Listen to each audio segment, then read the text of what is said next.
ప్రభునందు ప్రియమైన దేవుని వాళ్ళారా, దేవుని యొక్క అత్యధికమైన కృపను బట్టి మనమంతా ఇక్కడ చేరి ఉన్నాం. అందుకై దేవుని మహింపరుస్తూ చేరి వచ్చిన మీ అందరికీ మన దేవుడు రక్షకుడైన యేసు ప్రభు నామములో నా హృదయపూర్వక వందనములు తెలియజేస్తున్నాను. వాక్యంలోనికి ప్రవేశించే ముందు యథావిధిగా మనము మన మనసులను సిద్ధపరచుకుందాం. దేవుని వాక్యాన్ని విని ధ్యానించుటకు ఎక్కడ ఉన్న వాళ్ళు ఒకసారి ఒక నిమిషం పాటు మీ మనసులో దేవుని జ్ఞాపకం చేసుకొని ప్రార్థించవలసిందిగా మనం చేస్తున్నాను. ఈ వాక్యం ద్వారా దేవుడు మనతో మాట్లాడాలని, ఆయనకు మనము సమీపస్థులంగా ఉండాలని, ఇన్ని విలువైన విషయాలను మనకు దేవుడు భద్రపరిచి అందించుటలో ఆయన ఉద్దేశం ఏమిటో తెలుసుకోవాలన్నా దేవుడు మనకు సహాయం చేయాలని ప్రార్థన చేద్దాం.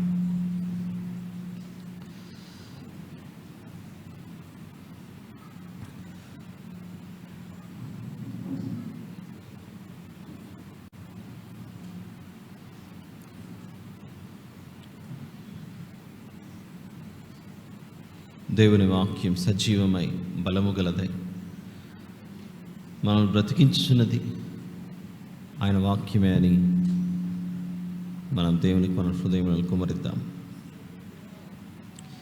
ప్రార్థన పూర్వకంగా వాక్య ధ్యానంలోకి ప్రవేశిద్దాం. మహాపరిశుద్ధుడైన మా ప్రియ పరలోకపు తండ్రి, మీకే స్తోత్రములు నాయన. ఈ సాయంత్రకాల సమయంలో మేమందరం మీ సన్నిధిలో చేరి ఉండగా నిర్గమకాండములో నుండి ఈ సంవత్సరం మీరు మాతో మాట్లాడుతూ మీరు ప్రేమించిన ప్రజలతో మీరు నివాసం ఉండాలని ఆశించారని ఇవి చదువుతూ ఉండగా మాకు అర్థమవుతుంది. ఇంకా మిమ్మల్ని మరింత లోతుగా అర్థం చేసుకున్నటకు ఏ రీతిగా మేము మిమ్మల్ని అర్థం చేసుకోవాలనో గ్రహింపు శక్తిని మాకు దయచేయమని ప్రాధేయపడచ్చు. వివరించున్న నాకును వినుచున్న మీ బిడ్డలకు సహాయం చేయమని ప్రాధేయపడచ్చు. మా ప్రభువును ప్రియరక్షకుడైన యేసుక్రీస్తు ప్రభువు వారి ఈ కృతజ్ఞతాస్తుతి ప్రార్థన మీకే సమర్పించి ప్రార్థించి వేడుకొంచున్నాను తండ్రి, ఆమేన్.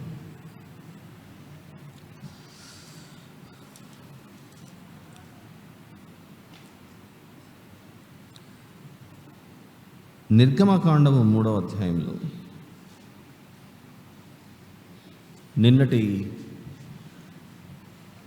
సందేశంలో భాగంగా లేదా వాక్య ధ్యానంలో భాగంగా 1 నుంచి 10వ వచనాల వరకు మనం వాస్తవానికి 2వ అధ్యాయంలో ప్రారంభించుకొని 3వ అధ్యాయం 10వ వచనం వరకు జరిగింది లేదా సాగింది మన ప్రయాణం.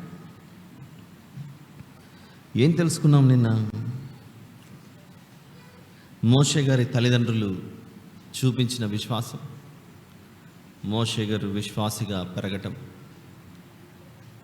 40 ఏళ్ల వయసులోనే తనకు అర్థమవుతుంది దేవుడు నన్ను ఏర్పాటు చేసుకున్నది ఆయన పని చేయుటకే అని. మోషే గారికి అర్థమైన ఎవరికి అర్థం అవ్వలేదని రాయబడింది? ఆ ఇశ్రాయేలీల ప్రజలకు అర్థం అవ్వలేదు. అప్పటికింకా సమయం రాలేదు. ఇశ్రాయేలీలు విమోచింపబడుటకు లేదా ఐగుప్తులో నుండి మేము వేరైపోవాలి, ఈ బానిస బ్రతుకులో నుండి మమ్మల్ని విడిపించేదెవరు అన్న మనసు వారికి ఇంకా అప్పటికింకా రాలేదేమో. రాను రాను రోజులు చాలా కష్టతరంగా మారిపోవడంతో మిద్యాను అరణ్యంలో మోషే గారు గొర్రెలను మేపుచూ పోతూ ఉండగా, గొర్రెలను మేపుచుండగా ఒక మండుచున్న పొద కనపడింది.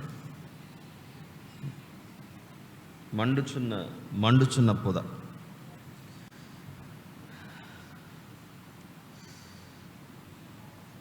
ఆ మండుచున్న పొద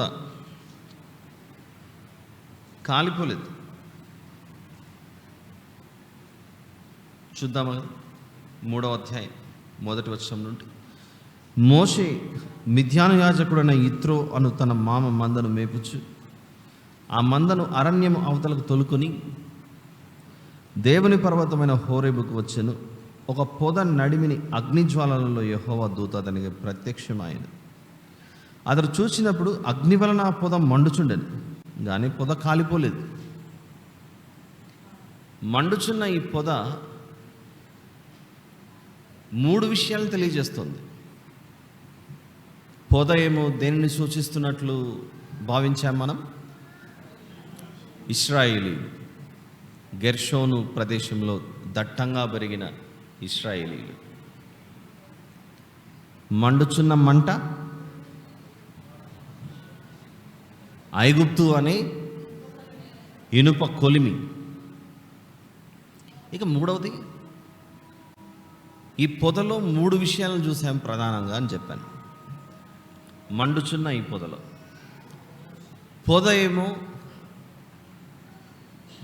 కాలిపోకుండా అలానే పచ్చగా ఉన్న పొద ఏమో ఇశ్రాయేలీయులను సూచించుచున్నది అనే అర్థం వచ్చేట్టుగా మనం చాలా చూసాం. మంట ఏమో ఆ ఇనుప కొలిమి, ఐగుప్తు అనే ఇనుప కొలిమి. ఈ రెండిటితో పాటుగా ఇంకొకటి చూసాం, మూడవది. మర్చిపోయారా? ఆ పొదలో ఎవరో ఉన్నారు. వచనం ఎక్కడ చూసాం మనం? ద్వితీయోపదేశకాండం 33:16లో పొదలో నుండిన వాని కటాక్షము అంటే పొదలో ఎవరో ఉన్నారు. 33 ద్వితీయోపదేశకాండం 16వ వచనంలో పొదలో నుండిన వాని కటాక్షం. మండుచున్న ఆ పొద 3 ప్రాముఖ్యమైన విషయాలు తెలియజేస్తుంది. మండుచున్న ఆ మంటేమో ఒక ఇనుప కొలిమి. ఆ ఇనుప కొలిమి ఐగుప్తు దేశాన్ని సూచిస్తుంది అన్న విషయం మనము రాజుల మొదటి గ్రంథం 8వ అధ్యాయంలో చూసాం. ఇర్మియా గ్రంథం 11వ అధ్యాయంలో కూడా చూసాం. ప్రధానమైనవి 3 కనపడుతున్నాయి. ఒకటి, ఇనుప కొలిమి, మండుచున్న ఈ ఐగుప్తు దేశం. ఎవరి మీద వారు అంత ఉగ్రత చూపిస్తున్నారు? ఐగుప్తీయులు ఇశ్రాయేలీయుల మీద కఠినంగా పని చేయించుకుంటున్నారు. వారు ఎంత అణగద్రొక్కే కొలది అంత ఇశ్రాయేలీయులు తగ్గిపోయారా, పెరిగిపోయారా? వర్ధిల్లారు. దేవుని యొక్క ప్రత్యక్షత పరిశుద్ధ గ్రంథంలో చాలాసార్లు పలు విధాలుగా దేవుడు వారితో మాట్లాడినప్పుడు ఈ సందర్భంలో ఒక మండుచున్న పొదలో కనపడ్డాడు. అదేదో చాలా విచిత్రంగా కనపడుతుంది. వాక్య ఆధారాలను చూస్తుంటే వీరు శ్రమలలో ఉండగా వృద్ధి పొందారు, వృద్ధి చెందారు. మండుచున్న పొదలో పొద కాలిపోకుండా ఎదుగుచూ ఉన్నది. దానికి గల కారణం అగ్నిగుండంలో షద్రక్ మెషక్ అబేద్నగో వారు పడినా వారి తల వెంట్రుక కూడా కాలిపోలేదట. ఎందుకు తల వెంట్రుక కూడా కాలిపోలేదు? అగ్నిగుండంలో వారితో పాటు దేవుడు దిగాడు కనుక. ఎప్పుడొచ్చాడు దేవుడు వీరి మధ్యలోనికి అని ఆలోచిస్తే, వారు కనాన్ నుండి బయలుదేరి వచ్చేటప్పుడే మార్గమధ్యంలో యాకోబు గారితో దేవుడు, నువ్వు వెళ్ళు ఐగుప్తుకు, భయపడకు, నేను నీతో వస్తాను అని చెప్పాడు. అంటే అప్పుడు ఇశ్రాయేలీయుల ప్రజలు ఐగుప్తులో ఉండగా వారితో కలిసి నివసించింది ఎవరు? దేవుడు. దేవుడు వారితో ఉన్నాడు. మీరు భయపడకండి, నేను ఉన్నాను మీతో అని అంటున్నాడు అక్కడ. యాకోబు, భయపడకు, నువ్వు ప్రయాణం చేస్తుంటే నేను ఉంటాను నీతో అని అన్నాడా లేదా చెప్పండి? అన్నాడు. ఇంకొకసారి చూస్తారా వచనం ఏమన్నా? ఆదికాండము 45వ అధ్యాయం 46. ఆదికాండం 46 4వ వచనంలో, నేను ఐగుప్తునకు నీతో కూడా వచ్చేదను, నేను ఐగుప్తునకు నీతో కూడా వచ్చేదను. నువ్వు వెళ్తున్నావు, నువ్వు వెళ్తున్న ప్రదేశంలో నీతో నేను కూడా వస్తున్నాను. అప్పుడు యాకోబు గారికి ధైర్యం పెరిగి ఉంటుందా, తగ్గిపోయి ఉంటుందా? దేవుడే సెలవిచ్చాడు, యాకోబు నేను నీతో ఉన్నాను పద అని అంటున్నాడు అక్కడ. అయితే ఇదే 46వ అధ్యాయం ఆదికాండంలో 26-27 వచనాలు. ఆదికాండం 46, 26, 27 వచనాలు. యాకోబు కోడండ్రను వినాయించి, అంటే కోడళ్ళు కాకుండా, అతని గర్భవాసమున పుట్టి యాకోబుతో ఐగుప్తునకు వచ్చిన వారందరూ 66 66 అని మళ్ళీ 27వ వచనంలో ఐగుప్తులో అతనికి పుట్టిన యోసేపు కుమారులు 2, ఐగుప్తునకు వచ్చిన యాకోబు కుటుంబం వారందరూ 70 మంది అని 26వ వచనంలో కోడళ్లను పక్కన పెడితే 66 మరియు యోసేపు కుమారులు 2 అన్నీ కలిపి 46వ అధ్యాయం 27కు వచ్చేసరికి 70 అనే ఫిగర్ చూపించాడు. అదే విషయమే నిర్గమకాండం 1వ అధ్యాయంలో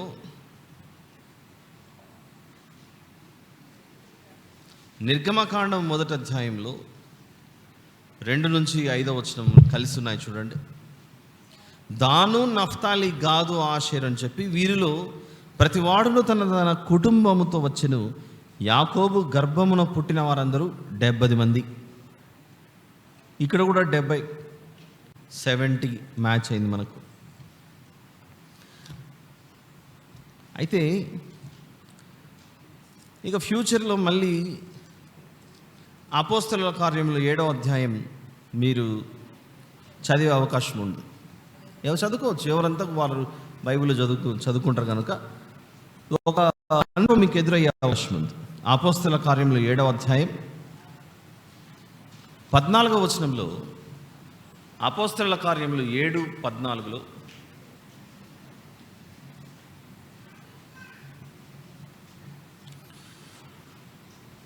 యోసేపు తన తండ్రి అయిన యాకోబును తన స్వజనులందరినీ పిలువనంపాను. వారు ఎంతమంది ఉంది ఇక్కడ? 70. మరి పాత నిబంధనలో 70 అని కనబడుతోంది, ఇక్కడికి వచ్చేసరికి 75 అని కనబడుతోంది. 75. మరి ఇప్పుడు 70నా 66ఆ లేకపోతే అపోస్తలుల కార్యంలో కనబడే 75ఆ? ఇది అర్థం అవ్వాలంటే మనం ఇంకా కొన్ని అధ్యాయాలు ప్రయాణం చేసుకుంటూ వెళ్ళాలి. కాబట్టి రాబోయే రోజుల్లో మీకు నేను ఈ 70, 66, 75 ఆది కాండంలో కనపడినది, నిర్గమకాండంలో కనపడినది ప్లస్ అపోస్తల కార్యంలో కనపడే ఆ నంబర్, ఎలాగో మనం ప్రయాణం చేస్తున్నాం ఈ 40 రోజులు. సందర్భం వచ్చినప్పుడు ఆ విషయాన్ని మరొకసారి నేను మీకు గుర్తు చేస్తాను. ఓకేనా? ఈరోజు మనం నిర్గమకాండం 3వ అధ్యాయంలోకి వద్దాం.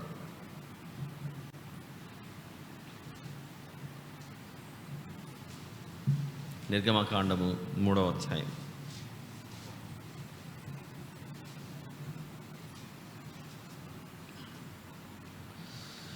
నేను ఒక విషయం అడుగుతాను, మీరు ఆలోచించండి వచనాలు చదివే ముందు. దానియేలు గారిని సింహపు గుహలో వేశారు, సింహపు బోన్లో, దానియేలు గ్రంథంలో. సింహాలు ఏమన్నా దానియేలు గారిని చీల్చి తినేసాయా? తినలేదు. ఎందుకు తినలేదు? దేవుడు దానియేలు గారికి ఏమై ఉన్నాడు? తోడై ఉన్నాడు దానియేలు గారికి.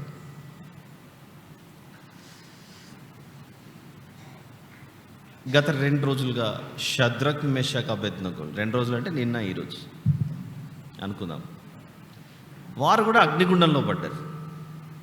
అగ్నిగుండంలో పడితే తల వెంట్రుక కూడా కాలిపోకుండా బయటపడ్డారు. దానికి గల కారణం దేవుడు వారికి, షద్రక్, మెషక్, అబేద్నగోలు అన్న వారికి ఏమై ఉన్నాడు? తోడై ఉన్నాడు.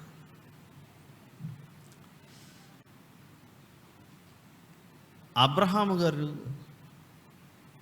ఎక్కడో ఉంటే దేవుడు పిలిచాడు, నేను నీకు చూపించు దేశమునకు ప్రయాణమై వెళ్ళు అని.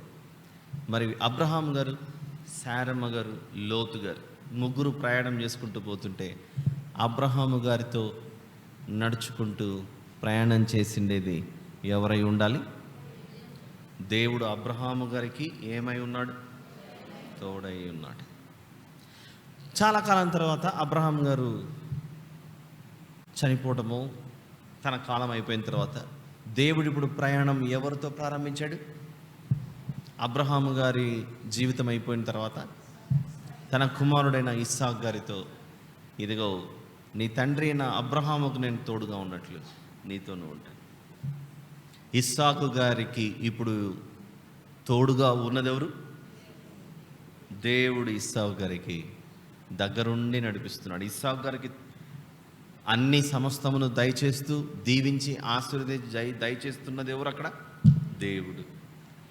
ఇస్సాకు గారి కాలం అయిపోయిన తర్వాత, ఇంకా చెప్పాలంటే ఇస్సాకు గారు బ్రతికుండగానే యాకోబు గారితో దేవుడు మాట్లాడడం ప్రారంభిస్తాడు. మీ మామ దగ్గరికి వెళ్తున్నావు, భయపడకు, నేను ఉంటాను నీతో అనే మాట. ఆ విధంగా ఆలోచించుకుంటూ వెళ్తే నిర్గమకాండం 3వ అధ్యాయంలో దేవుడు తనను తాను పరిచయం చేసుకునే విధానం.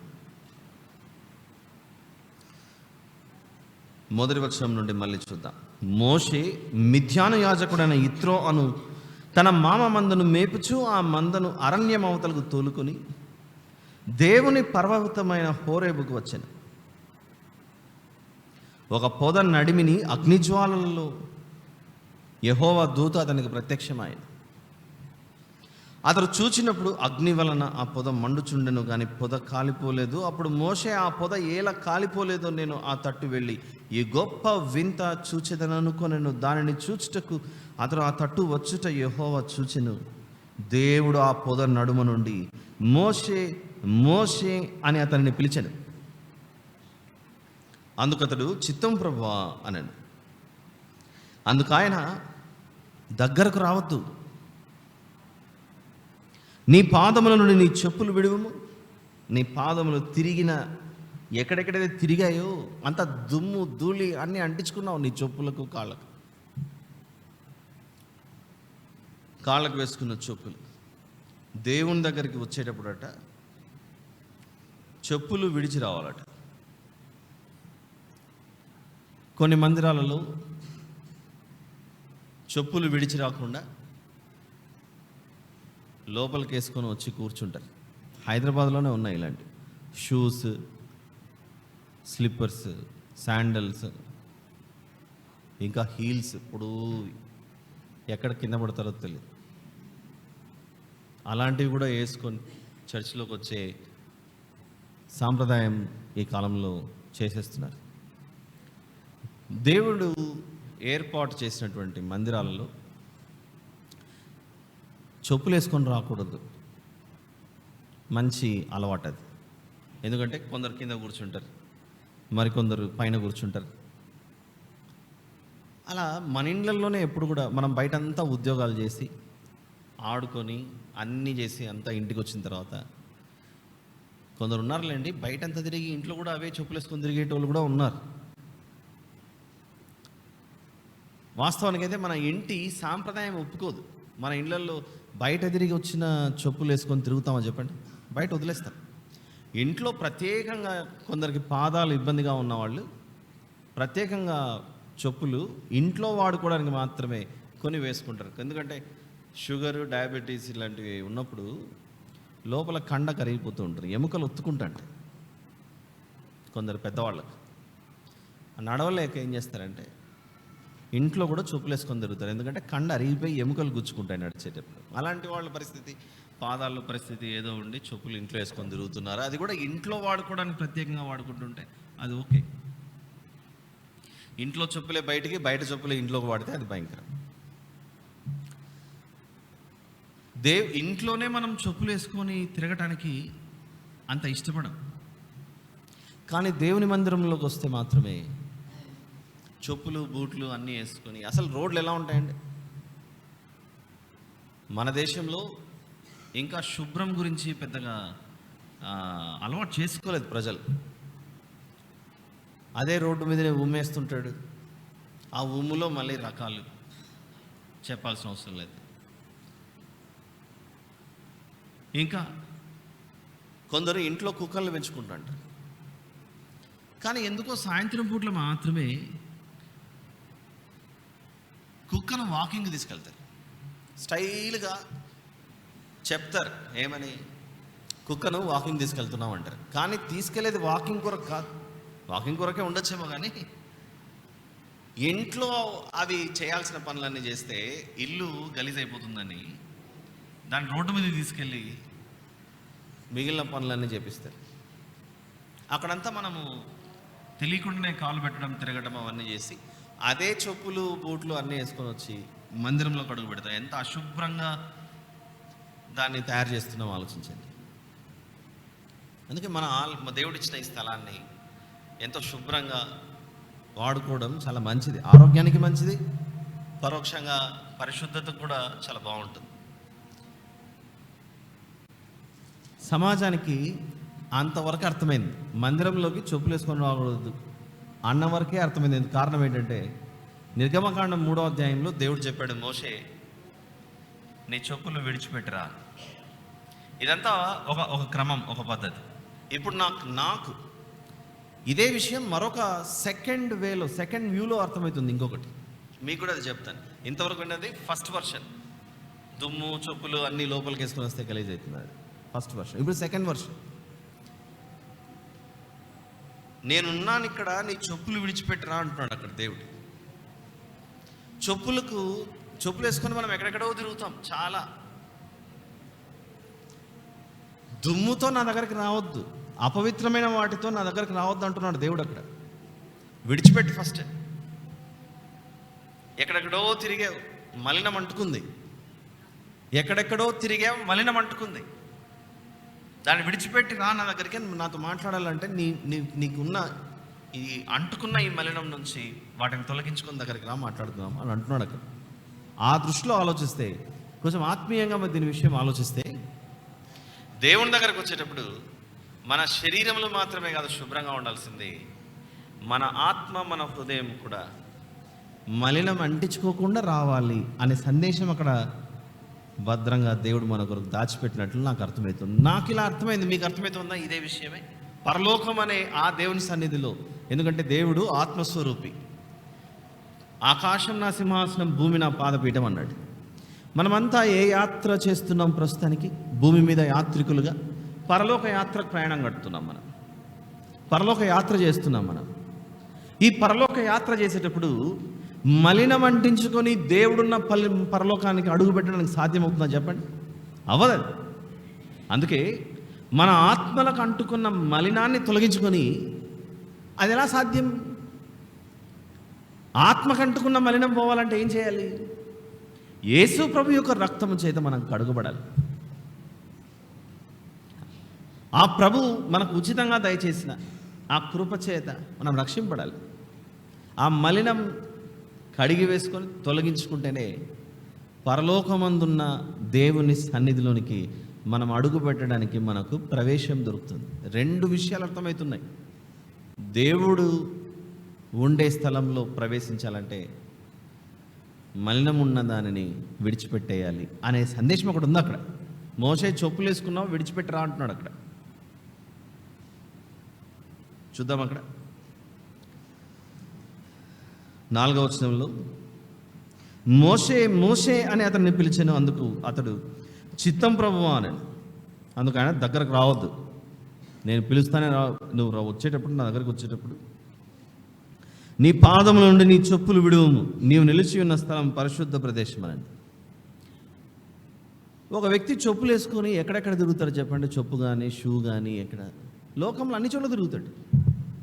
అన్ని చోట్లకు తిరిగి మళ్ళీ ఆ దుమ్ము ధూళి అంటుకుంటుంది. నా దగ్గరకు వచ్చేటప్పుడు ఏవేవి అంటించుకున్నావు అన్నీ విడిచిపెట్టరా అంటున్నాడు దేవుడు అక్కడ. You leave everything what you have got, all dirty things అన్నీ వదిలేసుకొని నా దగ్గరికి రా అంటున్నాడు అక్కడ. ఇప్పుడు 2 విషయాల గురించి ఆలోచించాంగా మనం. మొదటి విషయం ఏం ఆలోచించాం? మనం దేవుని సన్నిధిలో కూర్చుంటున్నాము, శుభ్రంగా ఉండాలి, ఎక్కడెక్కడో తొక్కిందంతా లోపలికి తీసుకొస్తే బాగుండదు కదా. రెండోది కూడా విన్నాం, ఏమిటది?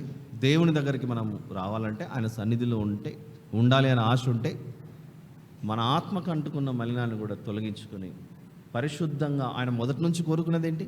నేను పరిశుద్ధులను కనుక మీరును పరిశుద్ధులై ఉండండి.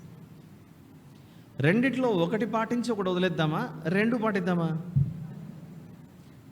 ఒకటే పాటిద్దాంలేండి అనేవాళ్ళు ఏ కేటగిరీలో ఉంటారంటే, మందిరంలోనికి వచ్చేటప్పుడు, అంటే దేవుని దగ్గరకు చేరాలి అంటే బయట చెప్పులు వదిలేసి వచ్చి కూర్చుంటే చాలే అనేది ఒక కేటగిరీ.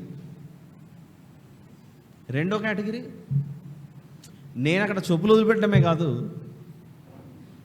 బాప్తిస్మం ద్వారా నా పాపాలు కడిగేసుకుని నా మలినాన్ని అంటుకున్న ఈ మలినాన్ని, కలంకమైన నా ఆత్మీయ జీవితాన్ని నిష్కలంకముగా మార్చుకోవాలి. అలా ఆత్మను కూడా శుభ్రపరచుకొని వచ్చేవాళ్ళు కొందరు ఆత్మను వాక్యం అనే జీవజలముతో ఆ ఉదక స్నానము చేయక వచ్చి కూర్చునే వాళ్ళు మరికొందరు.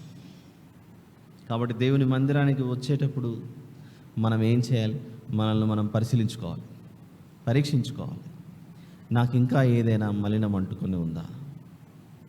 ఈరోజే నేను పరలోకంలోనికి, అనగా యేసు ప్రభు రాకడ జరిగితే, ఆయన నన్ను తీసుకెళ్తే, లేదా నా ఆయుష్ ఈరోజే చివరిదైతే నేను పరదేశకి వెళ్ళాలి కదా. నీతిమంతులు పరిశుద్ధులు ఉండే స్థలం కదా అది.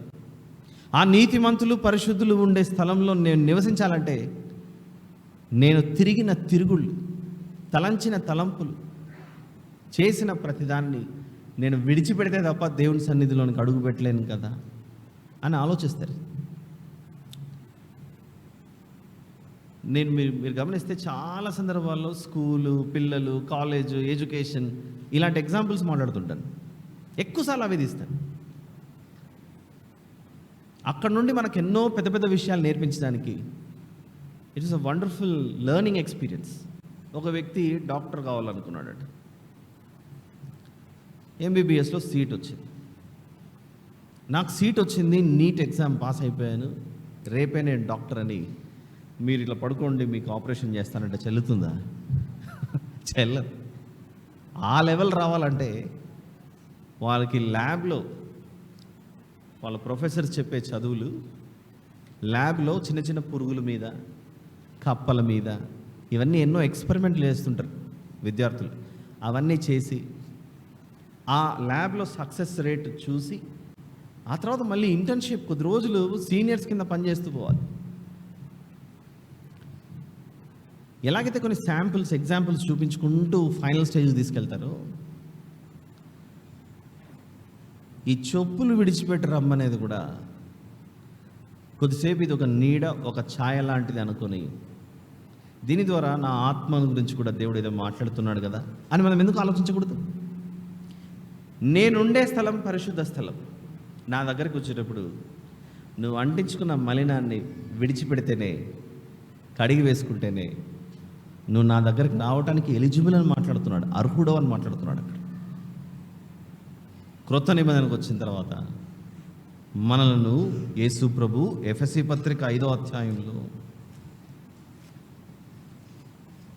ఎఫెసీ పత్రిక ఎక్కడెక్కడ తిరిగిన తిరుగుళ్ళన్నిటికి సంబంధించి, తిరగడం అంటే ఎప్పుడు కాళ్ళకి వేసుకొని తిరగడం అనేది కాదు. మనం ఒక చోట కూర్చొనైనా మన మైండ్ పరిగెత్తా ఉంటుంది ఎక్కడికో పాపపు ఆలోచనలతో, చేయకూడని పనులతో, దేవుడు అసహించుకునే వాటన్నిటిని చేస్తూ, ఇవన్నీ చేసినందుకే యేసు ప్రభు అట ఎఫెసీ పత్రిక 5వ అధ్యాయం 27వ వచనంలో, అటువలే క్రీస్తు కూడా సంఘమును ప్రేమించి, అంటే మనలను ప్రేమించి, అది కళంకమైనను ముడత అయినను అట్టిది మరి ఏదైనాను లేక పరిశుద్ధమైనది గాను నిర్దోషమైనది గాను. ఎలా ఉండాలట? మనం పరిశుద్ధముగాను నిర్దోషముగాను మహిమగల సంఘముగాను ఆయన తన ఎదుట దానిని నిలవబెట్టుకొనవలనని. మోషే, నువ్వు నా ఎదుట నిలవబడుతున్నావు అంటే నీ చెప్పులు విడిచిపెట్టరా, ఆ తర్వాత వచ్చి నిలబడి నా ముందు మాట్లాడు. అలానే మనం దేవుని సన్నిధిలో ఆయన ఎదుట నిలబడే సామర్థ్యం, శక్తి, అర్హత మనకు రావాలి అని అంటే ఆయన చెప్తున్నాడు, మనము పరిశుద్ధులుగా ఉండాలట, నిర్దోషులుగా ఉండాలట. అది మన వలన కాదని ఆయనే ఏం చేస్తున్నాడట? ఆయన తన ఎదుట దానిని నిలువబెట్టుకొనవలనని వాక్యముతో ఉదక స్నానము చేత దానిని పవిత్రపరిచి పరిశుద్ధపరచుటకై దాని కొరకు తన్ను తాను అప్పగించుకున్నాను. అలా అప్పగించుకున్నప్పుడు ఏం జరిగింది? ఆయన దేహంలో నుండి రక్తము చిందింపబడింది. ఆ రక్తం ఏం చేస్తుందట? యోహాను గారు రాసిన మొదటి పత్రిక మొదటి అధ్యాయంలో, యోహాను గారు రాసిన మొదటి పత్రిక మొదటి అధ్యాయంలో మనం ఆయన వద్దకు, ఆయన స్వరం విని, మోషే గారి సందర్భంలో ఏం జరుగుతుంది? అయ్యో పొదం మండుచున్నది, అసలు ఏం జరుగుతుందో చూద్దామని దగ్గరికి రాగానే ఒక స్వరం వినపడింది. మోషే మోషే అని పిలవగానే దగ్గరికి వస్తుండగానే ఆగు, ఇంకా నువ్వు ఆ స్థితిలో నా దగ్గర రావడానికి నువ్వు అర్హుడవుగావు. పిలిచాడు కదా, మోషే మోషే అని పిలవగానే ఎవరో నన్ను పిలుస్తున్నారు పోదామని దగ్గరికి వెళ్ళాడు. దగ్గరికి పోదామని పిలిస్తే రావటం కాదు. నువ్వు వచ్చే ముందు ఎగ్జామిన్ యువర్ సెల్ఫ్, నిన్ను నువ్వు పరీక్షించుకో.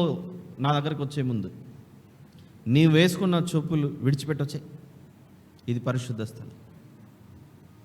పిలిచాడు, దగ్గరికి వచ్చాడు. కానీ ఆయన ఒక కండిషన్ పెడుతున్నాడు అక్కడ, నా దగ్గరికి వచ్చేటప్పుడు నీ చెప్పులు విడిచిపెట్టరా అన్నాడు. అది పాత నిబంధన కనుక మొత్తం అంతా ఎక్స్ప్లెనేషన్ ఇచ్చుకుంటూ వచ్చాడు అనుకోండి, అప్పుడే ఫస్ట్ టైం మాట్లాడుతున్నాడు దేవుడు. అన్నీ వివరించుకుంటూ వస్తే ఏమర్థమవుతుంది చెప్పండి? ఎల్కేజీ బిడ్డకు ఎల్కేజీ చదువులే చెప్పాలి. ప్రొఫెసర్ చదువులు చెబితే, పెద్ద పెద్ద డిగ్రీ పీజీలు చదువులు చెప్తే కష్టం. ఏ స్థాయి వారికి ఆ స్థాయిని చెప్పుకుంటూ రావాలి. పాత నిబంధన నిర్గమకాండం కాలానికి సంబంధించింది కాబట్టి అక్కడ నిర్గమకాండం పాత నిబంధన కాలానికి సంబంధించింది. అప్పటికి ఇంకా వాక్యం పూర్తవ్వలేదు. దేవుడు దశల వారీగా తెలియజేస్తున్నాడు, చెప్పులు విడిచిపెట్టరా అన్నాడు. క్రొత్త నిబంధనకు వచ్చేసరికి యేసుప్రభు వచ్చాడు. ఆయన మన కొరకు సిలువ మీద మరణించాడు, సమాధి చేయబడ్డాడు, రక్తం గార్చాడు. ఎవరి కొరకు రక్తం గార్చాడు అంటే మనకు క్లారిటీ ఉండాలి. ఏమిటది? పాపముల చేతను అపరాధముల చేతను మనం చచ్చిన స్థితిలో ఉండగా ఈ సిలువ మరణమన్నా చూసి మీరు మారండి అని మనల్ని పిలిచాడు. ఆయన పిలిచినప్పుడు మనం వెళ్ళి నువ్వు నా కొరకే రక్తం చిందించావు అని ఒప్పుకుంటున్నాను ఒప్పుకోవాలట. యోహాను గారు రాసిన మొదటి పత్రిక మొదటి అధ్యాయంలో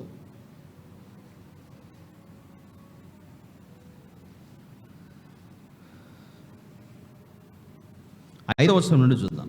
మేము ఆయన వలన విని మీకు ప్రకటించు వర్తమానమేమనగా దేవుడు వెలుగై ఉన్నాడు, ఆయన యందు చీకటి ఎంత మాత్రము లేదు. ఆయనతో కూడా సహవాసము గలవారమని చెప్పుకుని చీకటిలో నడిచిన ఎడల మనం అబద్ధమాడుచు సత్యమును జరిగింపకుందుము. అయితే ఆయన వెలుగులోనున్న ప్రకారం మనమును వెలుగులో నడిచిన ఎడల మనం అన్యోన్య సహవాసము గలవారమై ఉందుము. అప్పుడు ఆయన కుమారుడైన యేసు రక్తం ప్రతి పాపము నుండి మనలను పవిత్రులుగా చేయి. ఎప్పుడు చేస్తుందట యేసు ప్రభు రక్తం? మనము నిర్ణయించుకొని దేవునితో సహవాసము గలవారమై ఉండాలని ఇష్టపడాలట. అప్పుడు నువ్వు నా దగ్గరికి వస్తుంటే చెప్తాడు, నువ్వు నా దగ్గరకు వచ్చే స్థితిలో నీ ఆత్మీయ జీవితం లేదు, కడిగి వేసుకొనిరా, అప్పుడు నా సన్నిధిలో నువ్వు ఉండటానికి అర్హుడు. ఈరోజు ఇక్కడ వింటున్న వారిలో కూడా ఆలోచన రావాలి. మందిరానికి వస్తున్నాను కనుక నేను చెప్పులు బయట అక్కడ చెప్పులు స్టాండ్ దగ్గర వదిలేసి రావాలి. మంచిది అలవాటు, మంచి మనసు అండి మీకు అందరికీ. ఎవరు కూడా చెప్పులు వేసుకొని లోపలికి రాలేదు. నేను ఇక్కడ కూర్చున్న వాళ్ళందరినీ చూస్తే మీకు ఆ భయం ఉంది. ఏ భయము? ఇది పరిశుద్ధ స్థలం. దేవుని బిడ్డలందరూ కూర్చొని వాక్యం విని ఆయన స్తుతించి ఆరాధించే స్థలం కనుక చెప్పులు వేసుకొని రాకూడదు అనే భయం ఉంది. గౌరవం, దేవుని సన్నిధి అని అంటే, దేవుని సన్నిధి అంటే గౌరవం, మర్యాద, భక్తి ఇవన్నీ ఉన్నాయి కనుక మీరు చక్కగా వదిలేసి వచ్చారు. చెప్పులు దేనికి వేసుకుంటారు? ఆత్మకా శరీరానికా? శరీరానికి. ఎలాగైతే శరీరానికి అంటుకున్న చెప్పుల ద్వారా ఉన్న మలినం పరిశుద్ధ స్థలంలో ప్రవేశించకూడదు అనే ఆలోచన ఉందో, ఆత్మ కూడా పాపం అపరాధం అనేది ఒక మలినం, దానిని అక్కడే విడిచిపెట్టేయాలి. అందుకే చూడండి, మన మందిరంలో ఒక మూలన బాప్తిస్మం ఇచ్చే తొట్టి, అది ఎప్పుడు సిద్ధంగా ఉంది. అక్కడ కడిగేసుకుని పాస్టర్ గారు చెప్పారండి లోపలికి వచ్చేటప్పుడు కాలు కడుక్కొని రావాలంట, అంటే అది అక్కడ ట్యాప్ ఉంటే కాలు కడుక్కొని వచ్చారు. మళ్ళీ దాని గురించి మాట్లాడట్లేదు. వాక్యం అనే ఉదక స్నానం అంటే చూడండి, అక్కడ వాక్యముతో ఉదక స్నానం. ప్రతిసారి వింటున్నాం కదా వాక్యంతో. ఇక్కడికి వెళ్ళి విడిచిపెట్టి ఆ తర్వాత ఆయన సన్నిధిలో ప్రవేశించడానికి మనం అర్హత సంపాదిస్తామండి. మొన్న బాప్తిస్మ కార్యక్రమాలు మన మందిరంలో అయిపోయాయి. నిన్న కాక మొన్న మరొకరు ముందుకు వచ్చారు, నేను కూడా సిద్ధంగా ఉన్నాను, మీరు ఎప్పుడు ఇస్తారో చెప్పండి అని. నిన్ననే చెప్పాల్సిందే, మొన్న కూడా చెప్పాల్సిందే, టైం లేకుండా. మొన్న చెప్పలేదు, మొన్న తెలిసింది, నిన్న చెప్పాల్సిందే. ఎలాగో ఒకరు సిద్ధపడ్డారు కనుక ఇంకా ఎవరైనా అలాంటి సిద్ధపాటు మనసు ఉంటే పెద్దలకు తెలియచేయండి. మళ్ళీ నీళ్లు నింపుతారు, మళ్ళీ మనం బాప్తిస్మం ఇద్దాం. మళ్ళీ బాప్తిస్మం ఇద్దామంటే తీసుకున్న వాళ్ళకి మళ్ళీ రెండోసారి కాదు నేను అనేది, ఈ సీజన్లో మరొకసారి సిద్ధపడిన వారికి. ఆలస్యం ఎందుకు? ఈ వారంలో మీకు చిన్న ఆఫర్. శుక్ర శని ఈ 2 రోజులు నాకు ఆఫీస్ సెలవు ఉంది. మొన్నలాగానే 6 గంటలకు మనం కలుసుకుందామని అంటే నేను 6కి వస్తాను, మీరు 6:30కు 6:40కి రావచ్చు. మీరు చాలా దూరం నుంచి రావాలి కాబట్టి. బాప్తిస్మం కొరకు ఎవరైనా సిద్ధపడి ఉంటే మనం శుక్రవారం ఇద్దాం. బాప్తిస్మం కొరకు సిద్ధపడి లేకపోతే 6 గంటలకు, ఈరోజు ఎన్నో రోజు మనం ఈ 40 రోజుల ప్రయాణంలో, నాకు 6 మీకు 7, నాకు 6 మీకు 7 అని ఎందుకంటున్నా? ఒప్పుకోవాలి, నేను ఫస్ట్ డే యాబ్సెంట్ కనుక నేను యాబ్సెంట్ అయ్యాను, తప్పు ఒప్పుకుంటాను. కానీ ఆఫీస్లో పని చేస్తున్నాం కాబట్టి రాలేకపోయాను. ఆ రోజు 7 రోజులు అయిపోయాయి. మనం ఇంకా 3వ అధ్యాయంలోనే ప్రయాణం చేస్తున్నాం. ఇంకా దేవుని ప్రజలతో దేవుని నివాసం అనే అంశం పూర్తవ్వాలంటే మనం చేయాల్సిన ప్రయాణం చాలా ఉంది. కనుక మీకు ఆసక్తి ఉంటే నేను 6 గంటలకు వస్తా, శుక్రవారం మరియు శనివారం, ఈ 2 రోజులు ఈ వారంలో. ఒకవేళ మీద ఆసక్తి లేదనుకోండి, మీ టైంకి మీరు రండి. ఇంతమందిలో ఒక 4-5 మందికి అయితే ఇంట్రెస్ట్ ఉంటుందిగా, ఇంతమందిలో 4-5 మందికి ఉంటుందిగా ఇంట్రెస్ట్. ఆ 4-5 మందికి 6 గంటలకు స్టార్ట్ చేద్దాం. మీరు మేము మిస్ అయిపోతాం కదా అని మీకు అనిపించవచ్చు. అందుకే మీ కొరకు యూట్యూబ్లో పెడతాం. మీరు వీలున్నప్పుడు ఇంటి దగ్గర చక్కగా సోఫాలో కూర్చొని ఆ యూట్యూబ్లో పెట్టింది మీరు చూడండి. Offer from my side, acceptance is from your side. ఎలాగో రేపు మళ్ళీ యథావిధిగా ఇదే టైం, రేపు గురువారం, థర్స్డే. రేపు నాకు ఏ విషయం చెప్పండి. వద్దండి 6 గంటలకి, 7 గంటలకి, 7:30కి రండి అంటే హ్యాపీ, దొరికిన గంట హ్యాపీగా ఇంట్లో పడుకుంటాను, రెస్ట్ తీసుకుంటాను. బ్రదర్ మీరు వింటున్నారు కదా పెద్దలందరూ, ప్లీజ్ మీరు నాకు రేపు సాయంత్రానికి చెప్పండి. నేను ఫ్రైడే అండ్ సాటర్డే 6కి రావాలా వద్దా అన్నది. మీ పరిస్థితిని అర్థం చేసుకొని 6 అన్నాను. లేకపోతే నేను మధ్యాహ్నం వస్తాను. ఎందుకంటే హాలిడే ఉంది కదా, ఇంట్లో కూర్చొని ఏం చేయాలి, మధ్యాహ్నం రోజంతా చక్కగా చెప్పుకోవచ్చు. All right, good.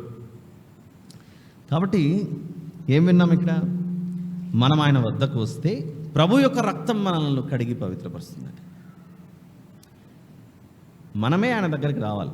అది కూడా వాక్యం చెబుతుంది. చూద్దాం ఒకసారి. యాకోబు గారు రాసిన పత్రికలో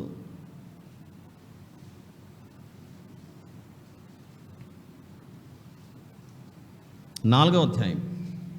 యేసు ప్రభు అట ఏంటి? యేసు ప్రభు పరలోకం నుండి భూమి మీదకి మన వద్దకు వచ్చాడు ఆయన. యాకోబు గారు రాసిన పత్రిక 4వ అధ్యాయం 8వ వచనంలో దేవుని యొద్దకు రండి, అప్పుడు ఆయన మీ యొద్దకు వచ్చును. దేవుని యొద్దకు రండి, అప్పుడు ఆయన మీ యొద్దకు వచ్చును. మనమే దేవుని దగ్గరికి వెళ్ళాలి. దేవా నేను సోఫాలో కూర్చుంటా, ఇంట్లో నువ్వే నా దగ్గరికి రా అని అనుకుంటే కష్టం, తప్పదు. మన ఆత్మలను ఆయనకు సమర్పించుకునే మనసు మనకు ఉండాలి. ప్రియులారా, అర్థమైంది కదా? చెప్పులు ఇప్పేసి రమ్మనేది మాత్రం స్పష్టంగా అర్థమైంది. చెప్పులకు మలినం అంటుకుందని. కానీ మనకు అర్థం కాని విషయం ఏంటి? మన ఆత్మలకు కూడా పాపం అనే మలినం అంటుకుంది. ఈ పాపం అనే మలినంతో దేవుని వద్దకు మనము చేరుకోలేము. దేవుని వద్దకు చేరుకోవాలంటే మనం ఏం చేయాలి? ప్రభువు రక్తము చేత మనం కడగబడాలి. దేవుని వద్దకు రావడం అంటే ఇక్కడ చర్చిలోకి ప్రవేశించడం కాదు. ఈ దేహంలో నుండి ఆత్మ వేరైపోయినప్పుడు, శిలువ మీద వేలాడుచున్న దొంగతో నేడు నీవు నాతో కూడా పరదేశంలో ఉండు అన్నాడు, చూసారా? అలాంటి పరదేశంలో, ఆ పరదేశంలోకి మనం అడుగు పెట్టాలంటే ఆత్మకున్న ఈ పాపం అనే మలినాన్ని కడిగి వేసుకుంటేనే మనం అక్కడ చేరుకుంటాం, లేకపోతే అసంభవం అది. ప్రియులారా, వచ్చేద్దాం నిర్గమకాండం 3వ అధ్యాయం. అర్థమైంది కదా. ఇంకా భవిష్యత్తులో ఎప్పుడైనా మందిరానికి పోతున్నాం రా, చెప్పులు ఇప్పేసి వెళ్ళాలి బయట అనేది మాట మనకు తెలియకుండా వచ్చేస్తుంది. దాంతోపాటు ఇప్పుడు చెప్పిన ఈ విషయం కూడా గుర్తు రావాలి. ఫస్ట్ది గుర్తుంటుంది మనకు, సెకండ్ది గుర్తుండదు. ఏంటిది ఫస్ట్ది అంటే చెప్పులు, సెకండ్ది ఏంటి గుర్తుండకపోయేది? దేవుడు ఉండే సన్నిధిలో ప్రవేశించాలంటే పరిశుద్ధులుగా ఉండాలి. మనం ప్రయాణమే పరిశుద్ధులుగా పరలోక ప్రయాణం చేస్తున్నాం. ఆయనతో ఉండాలంటే ఈ విషయం ఖచ్చితంగా చెప్పాలి పిల్లలకి. బాల్యమందే నేర్పిస్తే వాడు వృద్ధుడైనా కూడా తొలగిపోడట. సామెతల గ్రంథము 22:6లో బాలుడు నడవలసిన త్రోవను వానికి బాల్యమందే నేర్పి వాడు వృద్ధుడైనప్పుడు అందులోంచి తొలగిపోడు. ఆల్రైట్, పిల్లల్ని తీసుకొని మందిరంలోకి వచ్చేటప్పుడు చెప్తా, నాన్న చెప్పులు వదిలే, షూ వదిలే అని చెప్పినప్పుడు సెకండ్ స్టేట్మెంట్ వెంటనే కంటిన్యూ చేయాలి. నాన్న ఈ బాడీలో సోల్, ఆత్మ ఉంది, ఈ ఆత్మ కూడా మలినం అంటుకుంటుంది అంటే వాడికి అర్థం అవ్వదు. చిన్నప్పుడు కదా వాడికి వెంటనే ఆత్మ శరీరం అంటే అర్థం అవ్వదు. చెప్తూ పోతూనే ఉండాలి. చెప్తూ పోతూ ఉండగా వాడికి 12 ఏళ్ళలో 13 ఏళ్ళలో 11 ఏళ్ళలో వచ్చినప్పుడు మమ్మీ ఎప్పుడు చెప్పుల దగ్గర ఒక మాట చెప్తావు, ఇంతకేంటి మమ్మీ అని అడుగుతాడు. ఏదో ఒక రోజు అడుగుతాడు. అడిగినప్పుడు అప్పుడు వాడికి అర్థమయ్యేట్టు చెప్పాలి. మనం కంటిన్యూ చేస్తూ పోతూనే ఉండాలి, వాడికి అర్థమైనా కాకపోయినా. వచ్చేదా నిర్గమకాండం 3:5 వచనం నుండి, అందుకు ఆయన దగ్గరకు రావద్దు, నీ పాదముల నుండి నీ చెప్పులు విడువము, నీవు నిలిచి ఉన్న స్థలం పరిశుద్ధ ప్రదేశము అనెను. మరియు ఆయన, నేను నీ తండ్రి దేవుడను, అబ్రహాము దేవుడను, ఇస్సాకు దేవుడను. ఇక్కడ చూడండి, ఏదో చెప్తున్నాడు దేవుడు 6వ వచనంలో. మోషే గారితో దేవుడు మాట్లాడుతున్నారు. మీరు వినాలి, ఇది జాగ్రత్తగా వినాలి. 6వ వచనంలో దేవుడు ఎవరో నలుగురు పేర్లు చెప్తున్నాడు. ఆయన, నేను నీ తండ్రి దేవుడను, నంబర్ 1. నంబర్ 2 అబ్రహాము దేవుడును, నంబర్ 3 ఇస్సాకు దేవుడును, యాకోబు దేవుడును అని చెప్పగా మోషే తన ముఖమును కప్పుకొని దేవుని వైపు చూడ వెరచెను. ఎవరెవరిని జ్ఞాపకం చేసి చెబుతున్నాడు దేవుడు? నీ తండ్రి దేవుడును అన్నాడు. అక్కడ మోషే గారి తండ్రి పేరేంటి? నిన్న మొన్న చూశారు, అమ్రాము. అమ్రాము గారి తండ్రి పేరేంటి? కహాతు. కహాతు గారి తండ్రి పేరేంటి? లేవి. ఒకవేళ దేవుడు నీ తండ్రి దేవుడును అనే మాట అన్నాడంటే బైబిల్లో అక్కడక్కడ తాతలను కూడా తండ్రి అనే సంబోధనలో పిలిపించి చెప్పారు అక్కడ. సరే, కొద్దిసేపు తండ్రి అనుకుందాం. ఎవరు? అమ్రామ్ గారు. నీ తండ్రి దేవుడను అని పరిచయం చేసుకుంటున్నాడంటే అబ్రహాము, ఇస్సాకు, యాకోబుల తర్వాత లేవి గారు, తర్వాత వచ్చిన కహాతు గారు, తర్వాత అమ్రామ్ గారు. వీరిలో కూడా ఎక్కడో దేవుని భయం ఉంటేనే నీ తండ్రి దేవుడు అని చెప్తున్నాడు అక్కడ. అఫ్కోర్స్ యాకోబు గారికి దేవుడు కనుక ఆయనలో నుండి వచ్చిన పిల్లలు కనుక నీ తండ్రి దేవుడు అని చెప్తున్నాడు. కానీ మోషే గారి యొక్క తండ్రి ఒక విశ్వాసిగా కనపడ్డాడు. మనం చూసాం, అది నిన్న మొన్న చూసాం. విశ్వాసికి జన్మించిన బిడ్డల గురించి ఆ బిడ్డలకు పరిచయం చేసేటప్పుడు నేను నీ తండ్రి దేవుడను అని జ్ఞాపకం చేస్తున్నాడు. గొల్యాతు దేవుడును అని చెప్పడు. ఎప్పుడు దేవుడు చెప్తాడు గొల్యాతు దేవుడును అని చెప్పడు. అక్కడ గొల్యాతు దేవుడు అని చెప్పడు, యెజబెలు దేవుడు అని చెప్పడు. ఎందుకంటే వాళ్ళ పేర్లు చెప్పుకోవడానికి ఇష్టం లేదు, వాళ్ళ జీవితాలు అలా ఉన్నాయి. కానీ ఇక్కడ చెబుతున్నాడంటే వారి జీవితాలు బాగుంటేనే కదా. ఇక్కడ కూడా మనం ఏదో నేర్చుకోవాలి. ఇప్పుడు ఈ తరంలో సజీవులుగా ఉన్న మనము దేవునికి ఇష్టలుగా బ్రతికితే, ఇప్పుడు మన గురించి ఇలా ప్రత్యేకంగా మళ్ళీ బైబిల్ గ్రంథం రాయబడదు కాబట్టి వేరే గ్రంథాలు ఉన్నాయి ఆయన వద్ద. There are other books. చూద్దామా ఆ బుక్స్ ఏమున్నాయి ఆయన దగ్గర? మలాకీ గ్రంథం. అప్పట్లో వారు మంచి జీవితం జీవించారు కనుకనే వారి పేర్లు దేవుడు ఈ విధంగా ప్రస్తావించాడు ఇక్కడ. నీ తండ్రి దేవుడను, అబ్రహాము దేవుడను, ఇస్సాకు దేవుడను, యాకోబు దేవుడను అని. మనం కూడా దేవుడిచ్చిన ఈ ఆయుష్లో, ఈ జీవితంలో మంచివారంగా బ్రతికితే మన గురించి కూడా ఎక్కడైనా రాస్తాడా పేరు ఆయనకి ఇష్టమైన గ్రంథాలలో? ఒకసారి చూస్తే మలాకీ గ్రంథము 3వ అధ్యాయం 16 వచనం. మలాకీ గ్రంథం 3:16. అప్పుడు యెహోవా యందు భయభక్తులు గలవారు ఒకరితో ఒకరు మాట్లాడుకునిచుండగా యెహోవా చెవియొగ్గి ఆలకించెను. మరియు యెహోవా యందు భయభక్తులు కలిగి ఆయన నామమును స్మరించుచూ ఉండు వారికి జ్ఞాపకార్థముగా ఒక గ్రంథము ఆయన సముఖమునందు వ్రాయబడెను. ఆయన యందు భయభక్తులు కలిగి, కండిషన్ చూడండి ఎలా ఉందో, యెహోవా యందు భయభక్తులు కలిగి ఆయన నామమును స్మరించుచూ ఉండు వారికి జ్ఞాపకార్థముగా ఒక గ్రంథం ఆయన సముఖమునందు వ్రాయబడినట్టు. జ్ఞాపకార్థముగా ఒక గ్రంథం, దేవుని గ్రంథం. మనకు ఎస్తేరు గ్రంథం బాగా తెలుసుగా. మొర్దెకై అనే దైవజనుడు, దేవుని భక్తుడు ప్రాణాపాయ స్థితిలో ఉంటే హామాను అనే వ్యక్తి పగబట్టి చంపాలని ఆలోచిస్తున్నప్పుడు ఒక సంఘటన వారి రాజ్య చరిత్ర పుస్తకాల్లో ఒకటి రాయబడి ఉంటుంది, మొర్దెకై గారు చేసిన మేలు గురించి. ఆ దేశపు రాజుకు ఈ మొర్దెకై అనే వ్యక్తి ఏం చేశాడో ఆ రోజు రాత్రి నిద్రపట్టక గ్రంథం తీసి చదివాడు. చదివితే ఈ వ్యక్తి పని చేశాడు అని గుర్తు రాగానే ఉదయాన్నే ఆ వ్యక్తికి రివార్డ్ ఇచ్చేశాడు. మొర్దెకై గారిని హెచ్చించాడు. గ్రంథంలో పేరు ఉండటం వలన ఎన్నో ప్రయోజనాలు. అది కూడా ఎలాంటి గ్రంథంలో? మనకు మేలు జరిగే గ్రంథంలో ఉండాలి. పనికిరానివాడు అని మా గ్రంథంలో పనికిరానిగా అంటే యెజబెలు, గొల్యాతు ఇలాంటి వాళ్ళు ఉన్నారు చూసారా, అలాంటి వారి జాబితాలో మన పేర్లు ఉండకూడదు. అలానే మరొక గ్రంథం కూడా ఉందట.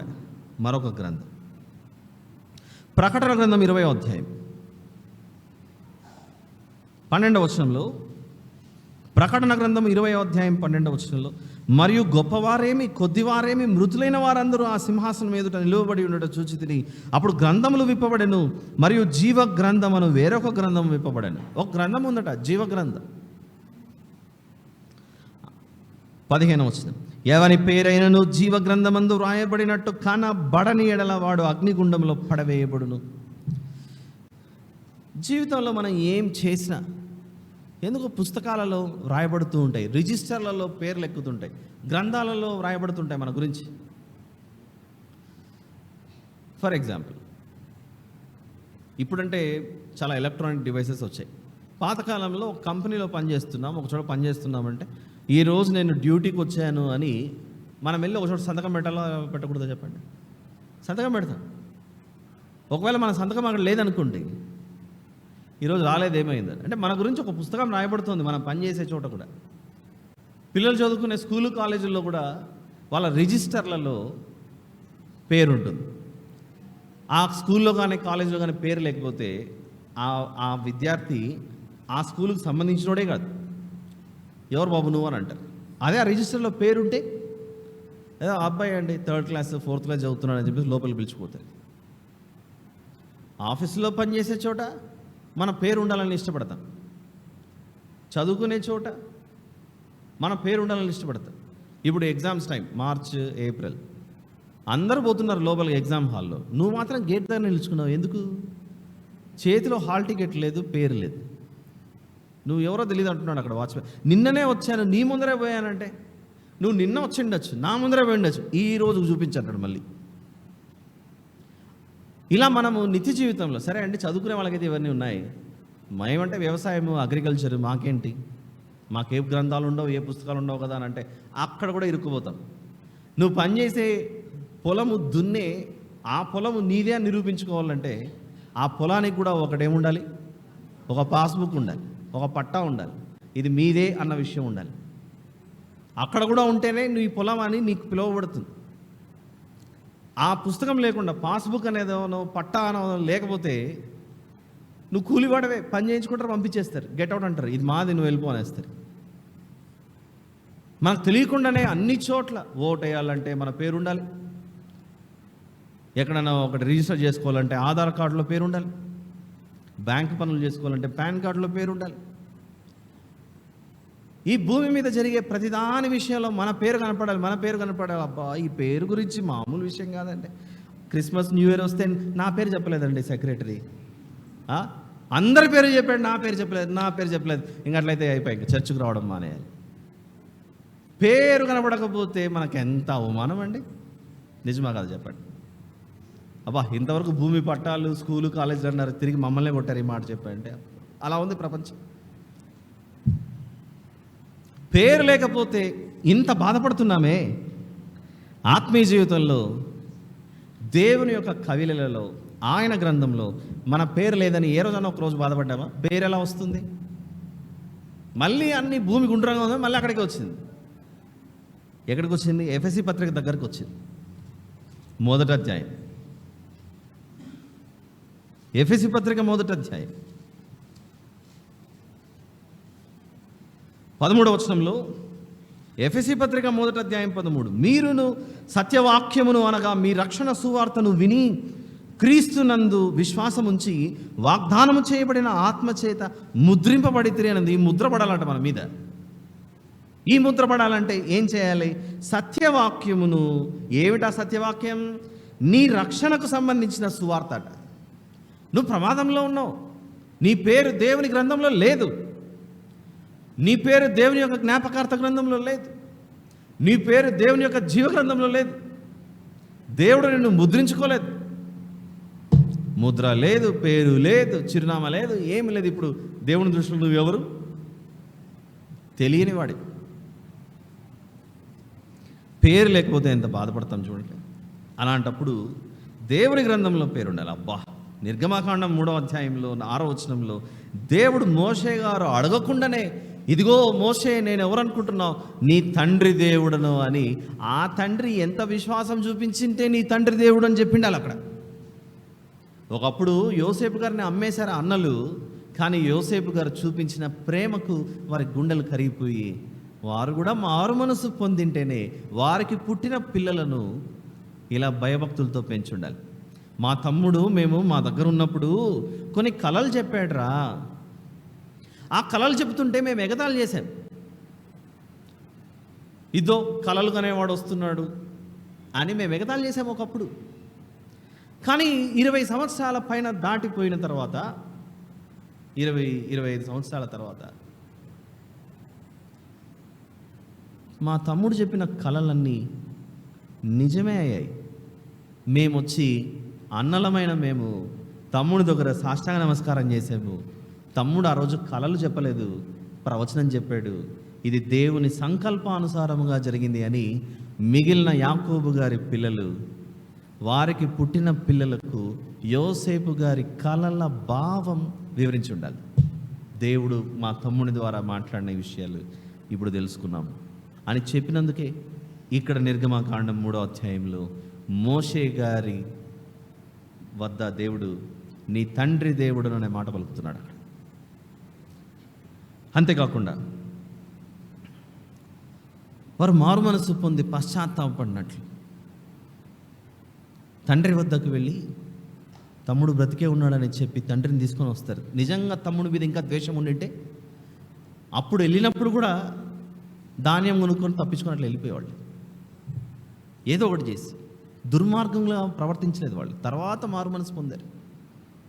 అన్నలు మారినట్లు ఒక మంచితనం వలన, ఒక వ్యక్తి యొక్క మంచితనం వలన, ఒక వ్యక్తి చూపించిన ప్రేమ వలన పగ కాస్త ఎలా మారిపోయింది? ప్రేమగా మారింది. ప్రేమ పగగా మారకూడదు, కానీ పగ ప్రేమగా మారితే మంచిది. తమ్ముని మీద పగ పట్టారు, కళ్ళు కనేవాడు వచ్చాడని, కానీ అదే పగ కాలం గడిచిన తర్వాత తమ్ముడంటే ప్రేమ పెరిగింది వీరికి. ఈరోజు మనమంతా ఇక్కడ కూర్చున్న వారిలో ఇంకా ఒకవేళ ఎవరి మీద కానీ దేని విషయంలో కానీ కోపం, ద్వేషం, పగ, అసూయ, కుళ్ళు, మత్సరం ఇలాంటివన్నీ పెట్టుకొని ఉంటే కాలం మారిన తర్వాత ఇవేవి కూడా నీ దృష్టిలో పనికిరాని వాటిగా కనబడతాయి. వాటి వలన ఉన్న విలువైన జీవితాన్ని వ్యర్థం చేసుకోవద్దని దేవుడు ఈరోజు మనతో మాట్లాడుతున్నాడు. విందాం ఇంకా కొన్ని విషయాలు. నిర్గమకాండం 3వ అధ్యాయం 6వ వచనంలో ఇంకా తెలుసుకోవాల్సి ఉంది అక్కడ. నేను నీ తండ్రి దేవుడను, అబ్రహాము దేవుడను, ఇస్సాకు దేవుడను, యాకోబు దేవుడను. అంటే దేవుడు ఏం చెప్తున్నాడు ఇక్కడ? మోషే, మీ నాన్న ఉన్నాడు కదా, మీ నాన్న ఉన్న జీవితంలో ఆయన బ్రతికిన కాలంలో కూడా నేనున్నాను. మీ నాన్నకు తాతగారు ఉన్నారే, లేవి. ఆయన కాలంలో నేను ఉన్నాను. లేవీకి డాడీ ఎవరు? లేవి గారికి యాకోబు గారు. యాకోబు దేవుడు అని చెప్తున్నాడు. యాకోబు బ్రతికిన కాలంలో కూడా నేను ఉన్నాను. లేనా? ఆధారాలను చూపించాను. యాకోబు గారి డాడీ ఎవరైనా? ఇస్సాకు గారు. ఇస్సాకుతో కూడా నేను ఉన్నాను. ఇస్సాకు గారి తండ్రి ఎవరు? అబ్రహాము ఉన్నప్పుడు కూడా నేను ఉన్నాను అని చెప్తున్నాడు అక్కడ. ఇప్పుడు ముందుకు వెళ్దాం. ఆ మాట వినగానే ఒక్కసారిగా మోషే గారికి ఏం చేయాలో తెలియక తన ముఖమును కప్పుకొని దేవుని వైపు చూడవెరిచింది. నాతో మాట్లాడుతున్నాడేంటి ఇంత గొప్ప దేవుడు? మా పితరులతో ఉన్న దేవుడు నాతో మాట్లాడడానికి వచ్చాడా? నాతో ఏంటప్పా అంత పని అని ముఖం కప్పేసుకొని ప్రభువా. అప్పుడు 7వ వచనం, మరియు యెహోవా ఇట్లనెను, నేను ఐగుప్తులోనున్న నా ప్రజల బాధను నిశ్చయముగా చూచితిని. పనులలో తమ్మును కష్టపెట్టు వారిని బట్టి వారు పెట్టిన మొరను వింటిని, వారి దుఃఖమును నాకు తెలిసి ఉన్నవి. కాబట్టి ఐగుప్తుల చేతిలో నుండి వారిని విడిపించుటకును ఆ దేశంలో నుండి విశాలమైన మంచి దేశమునకు, అనగా కనానీయులకు, హిత్తీయులకు, అమోరీయులకు, పెరిజ్జీయులకు, హివ్వీయులకు, యెబూసీయులకు నివాస స్థానమై పాలు తేనెలు ప్రవహించు దేశములకు వారిని నడిపించుటకును దిగి వచ్చి ఉన్నాను. దిగి వచ్చి, ఆ మాట చూడండి అక్కడ, ఇశ్రాయేలును విడిపించుటకు నేను ఇప్పుడు దిగి వచ్చి ఉన్నాను అంటున్నాడు అక్కడ. ఇశ్రాయేలీయుల మొర నిజముగా నా యొద్దకు చేరినది. ఐగుప్తీయులు వారిని పెట్టుచున్న హింస చూచితిని కాగా, రమ్ము నిన్ను ఫరో యొద్దకు పంపెదను. ఇశ్రాయేలీయులైన నా ప్రజలను నీవు ఐగుప్తుల నుండి తోడుకొని పోవలెనను. అందుకు మోషే, నేను ఫరో యొద్దకు వెళ్ళుటకును ఇశ్రాయేలీయులను ఐగుప్తుల నుండి తోడుకొని పోవుటకును ఎంతటి వాడనని దేవునితో అనగా, ఆయన నిశ్చయముగా నేను నీకు తోడయ్యుందును, నేను నిన్ను పంపితిని అనుటకు ఇది నీకు సూచన. నీవు ఆ ప్రజలను ఐగుప్తుల నుండి తోడుకొని వచ్చిన తర్వాత మీరు ఈ పర్వతం మీద దేవుని సేవించెదరనను.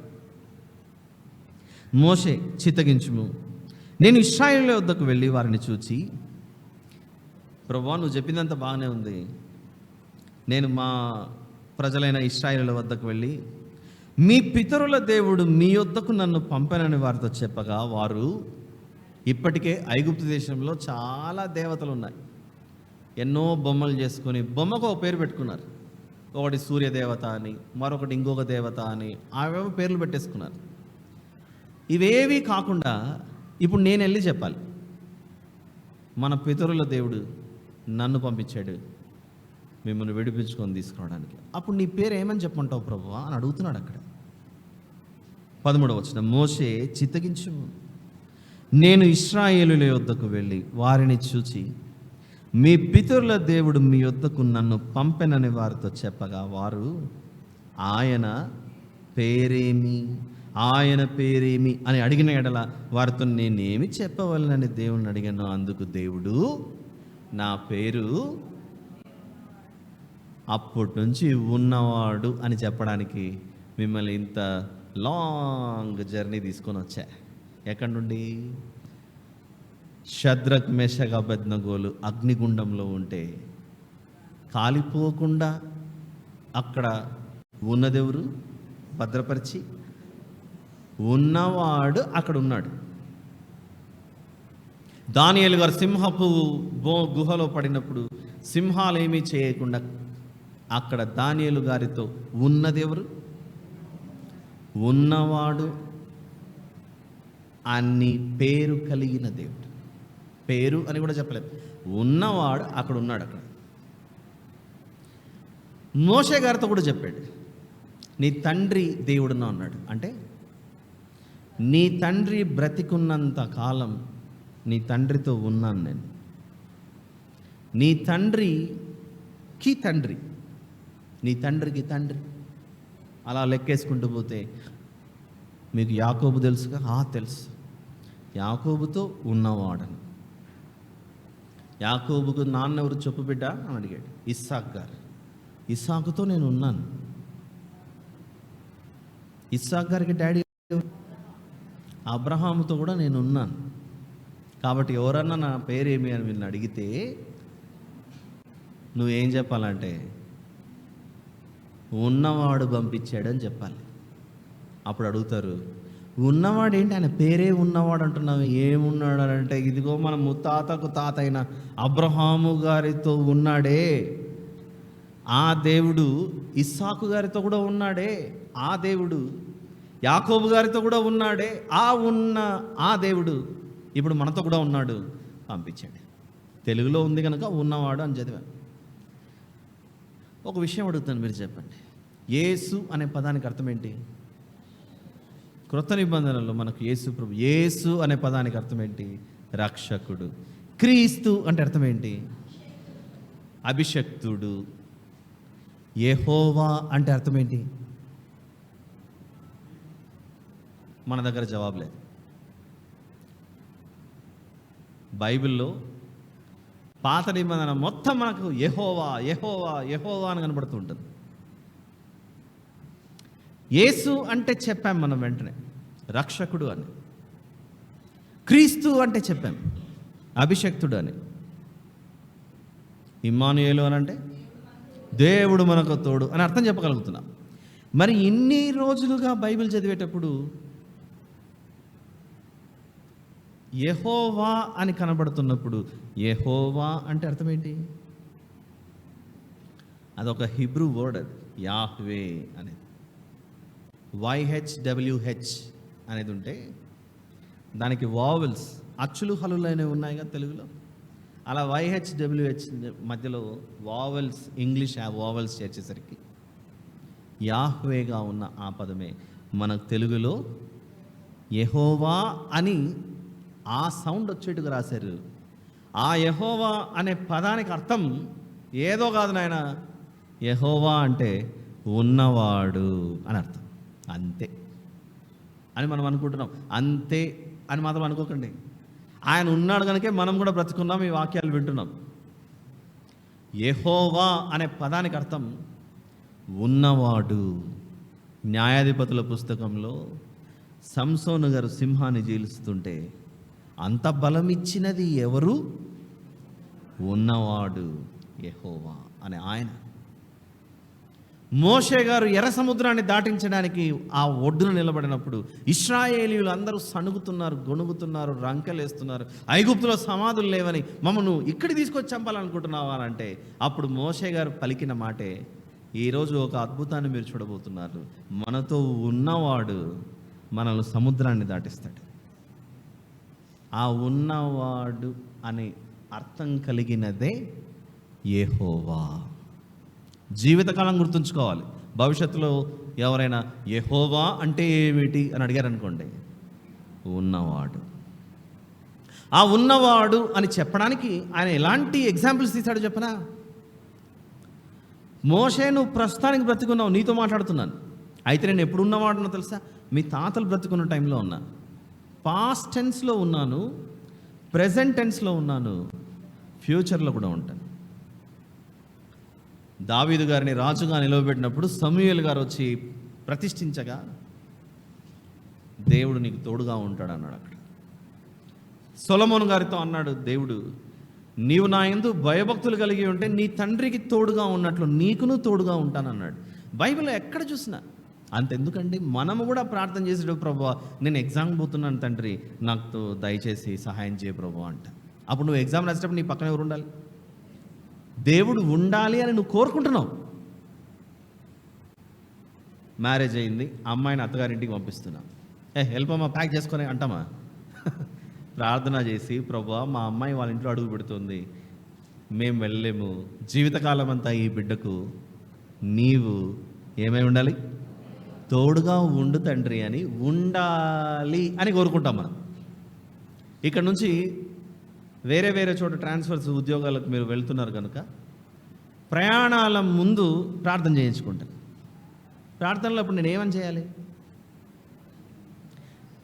ప్రభువా వీరు ప్రయాణం చేస్తున్నారు, వీరి ప్రయాణం సుఖమయమవులాగున మీ యొక్క కృపాక్షేమలతో వీరిని నడిపించి క్షేమంగా మళ్ళీ తిరిగి తీసుకురా నాయన అంట.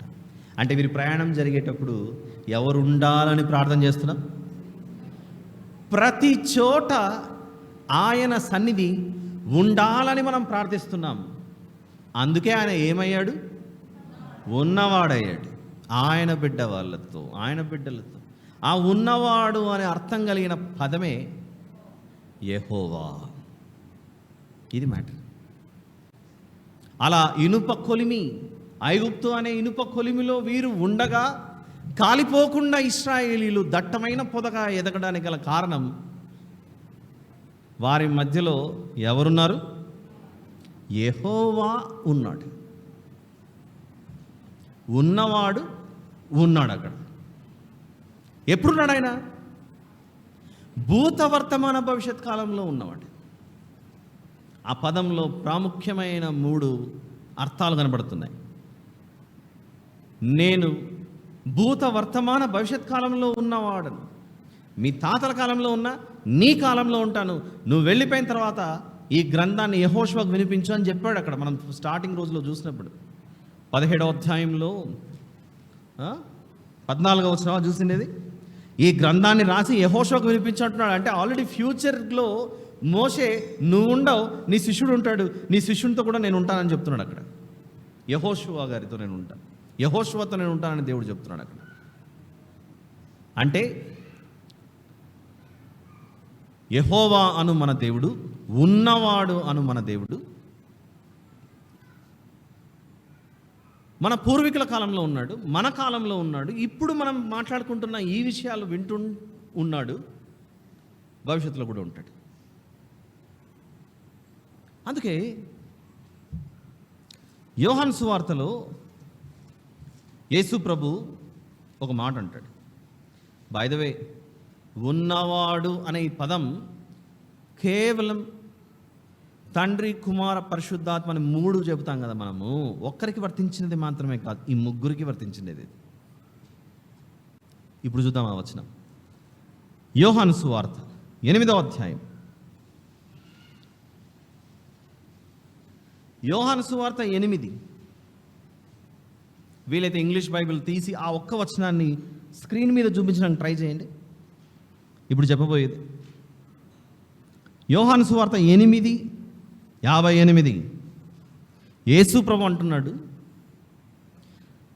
అబ్రహాము పుట్టక మునుపే. యోహాను సువార్త 8:58. అబ్రహాము పుట్టక మునుపే నేను, ఏమని చెబుతున్నాడు ప్రభు? అబ్రహాము పుట్టక మునుపే నేను ఉన్నానని మీతో నిశ్చయంగా చెప్పుచున్నాను. ఇక్కడ ఎవరి దగ్గర ఇంగ్లీష్ బైబిల్ ఉంటాయి, ఆ 58th వర్స్లో డార్క్గా బోల్డ్గా చేసి హైలైట్ చేసినట్లుందా? ఐ యామ్ అని ఉండాలి. ఉందా ఇక్కడెక్కడన్నా అని చూస్తారా? ఈ ఐ యామ్ అనేది అయితే కనబడుతుందో, నిర్గమకాండం 3వ అధ్యాయం చదివితే అక్కడ కూడా ఐ యామ్ అని రాస్తుంటాడు. ఐ వాజ్ అని ఉండొచ్చుగా. దేవుడు ఎప్పుడు కూడా ఐ వాజ్ అవ్వడు, ఐ విల్ అవ్వడు, ఐ యామే అవుతాడు. మనకు I was correct, I will correct భవిష్యత్తులో. కానీ దేవునికి మాత్రం ఐ విల్ లేదు, ఐ వాజ్ లేదు, ఐ యామే అని అదొక పేరు. ఏంటి I was I will I అంటున్నాడు, ఏమైంది ఐస్ క్రీమ్ తీసేస్తాను అనుకోకండి. ఇంగ్లీష్ గ్రామర్లో ఐ వాజ్ అంటే నేను ఎప్పుడో ఉన్నాను అని అర్థం, ఇప్పుడు లేను, ఎప్పుడో ఉన్నాను.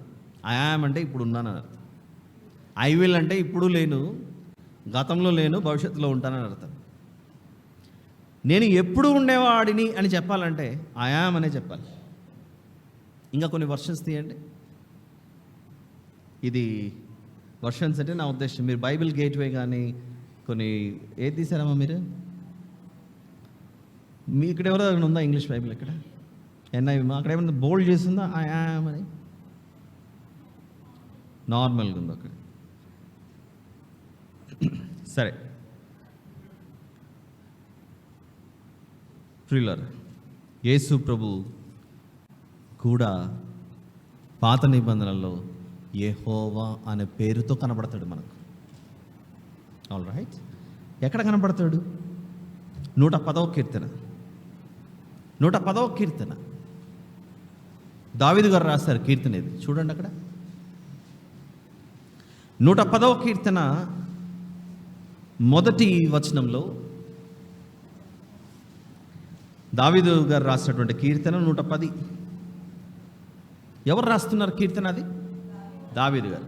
మొదటి వచనాన్ని చదవండి ఎవరైనా. ప్రభువు నా ప్రభువుతో చెప్పాను. ఈ ప్రభు ఎవరు, ఇంకో ప్రభు ఎవరు? అక్కడ ఇద్దరు ప్రభువులు కనపడుతున్నారు. ప్రభువు నా ప్రభువుతో చెప్పాను, ప్రభువు నా ప్రభువుతో చెప్పాను. ఇంతకీ ఇద్దరు ప్రభువులు ఎవరు? ఇంకా చూద్దామా? జకర్యా గ్రంథం,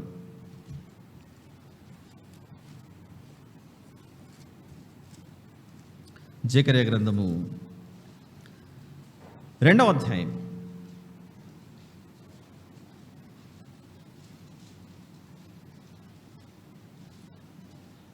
జకర్యా గ్రంథం 2వ అధ్యాయం 10-11 వచనాలు చదువుదాం. జకర్యా గ్రంథము 2:10-11 వచనాలు. సియోను నివాసులారా, అంటే యెరూషలేము నివాసులారా, ఇశ్రాయేలు వంశస్థులారా, నేను వచ్చి మీ మధ్యను నివాసం చేతును. సంతోషముగా నుండి పాటలు పాడుడి, ఇదే యెహోవా వాక్కు.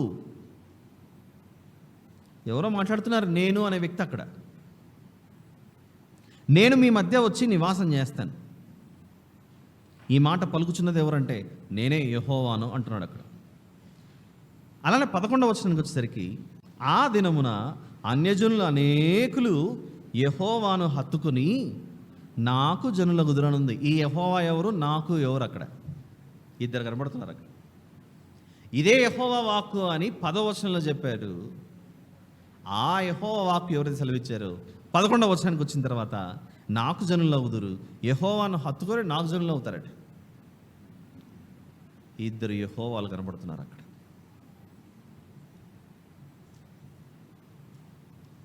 కమ్ బ్యాక్ టు నిర్గమకాండం 3వ అధ్యాయం. కాబట్టి బైబిల్ చదివేటప్పుడు యెహోవా అనే పదం చదివినప్పుడు సందర్భాన్ని బట్టి అక్కడ ఒక్కరున్నారా, ఇద్దరున్నారా, ముగ్గురున్నారా గుర్తుపట్టాలి. ముగ్గురున్న సందర్భం ఎక్కడన్నా ఉందా? ఆదికాండం 1వ అధ్యాయం.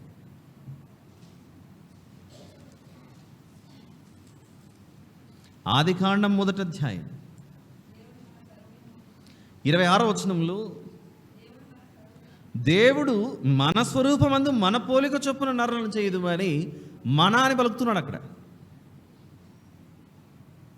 ఈ మన అన్న ఈ ముగ్గురు ఒకే సందర్భంలో ఎక్కడైనా కనపడిన సందర్భం ఉందా అని చూస్తే మత్తయి సువార్తలోకి వెళ్ళాలి. మత్తయి సువార్త 3వ అధ్యాయం 16-17 వచనాలు. మత్తయి సువార్త 3:16-17 వచనాలు. యేసు బాప్తిసం పొందిన వెంటనే నీళ్ళలో నుండి ఒడ్డునకు వచ్చాను. యేసు ప్రభు బాప్తిసం తీసుకున్నాక మనం కూడా నీళ్ళలో నుంచి బయటకు వస్తాంగా, అలానే యేసు ప్రభు బయటకు వచ్చాడు. అలా యేసు ప్రభు బయటికి రాగానే ఏం జరుగుతుంది చూడండి.